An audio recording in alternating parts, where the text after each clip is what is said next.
Bagaimana virus corona menyerang tubuh kita? Mungkin itu jadi pertanyaan kita semua.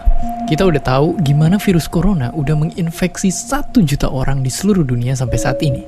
Tapi yang mungkin belum banyak kita tahu, sebenarnya gimana sih virus ini nyerang tubuh kita? Mengapa infeksi virus ini bisa mematikan?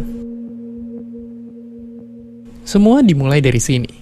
Ketika virus corona masuk ke tubuh kita lewat percikan batuk atau bersin orang yang positif, baik secara langsung atau waktu kita nyentuh benda yang udah terkena percikannya dan gak cuci tangan setelahnya.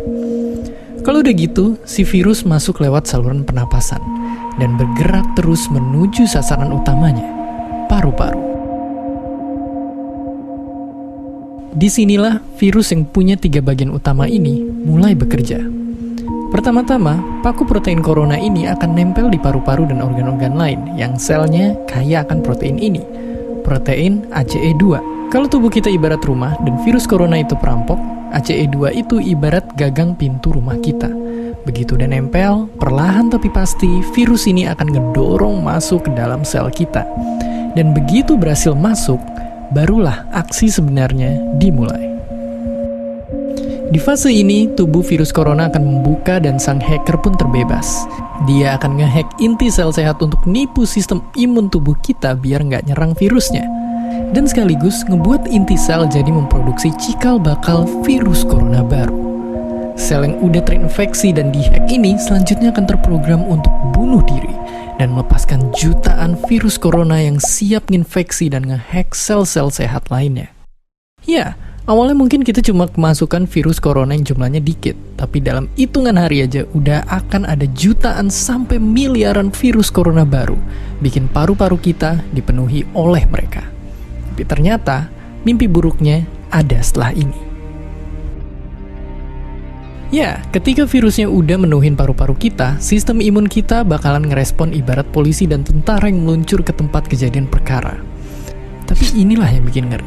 Di sini, virus corona jadi penipu ulung yang bisa ngakalin sistem imun kita. Mereka bikin sistem imun nyerang membabi buta termasuk nyerang sel-sel sehat kita. Mereka jadi nggak tahu mana kawan, mana lawan, dan perlahan-lahan jadi senjata makan tuan. Buat sebagian besar kasus, kejadian ini emang nggak berlangsung lama. Karena kalau sistem imun kita kuat, mereka pun akan bisa menang dari segala taktik virus corona.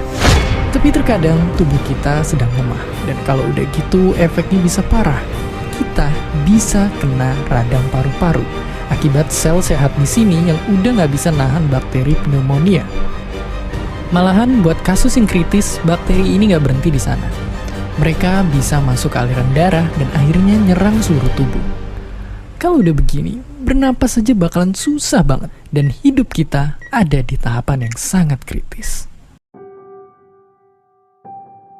Dan ya, mungkin sekarang kita makin ngerti kalau virus satu ini emang sangat gampang menular. Tapi, walaupun begitu, kita masih harus tetap berusaha dan optimis di kondisi sekarang ini. Karena kalau mau dibandingin, manusia pernah ngalamin wabah yang jauh lebih buruk. Dari flu babi di tahun 2009 sampai flu Spanyol di tahun 1918 yang merupakan pandemi terparah dalam sejarah. Tentu itu semua bisa kejadian karena keadaan dan teknologi yang masih belum mendukung pada waktu itu.